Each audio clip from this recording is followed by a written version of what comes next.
That's so cool. How did it know all of that? Oh, wow. That's pretty crazy. Wait, that is so cool. It's actually insane. I'm kind of obsessed.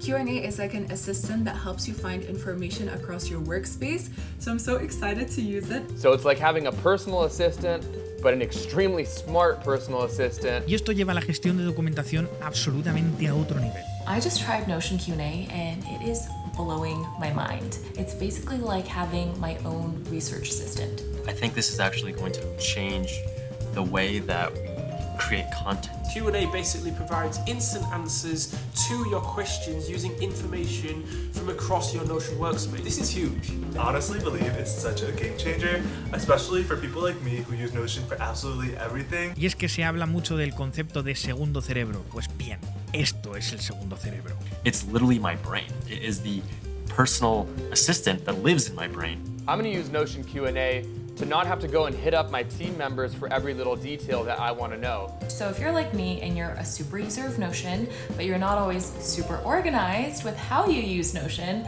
Q&A is a game changer. That is the coolest thing ever. What else should we ask it?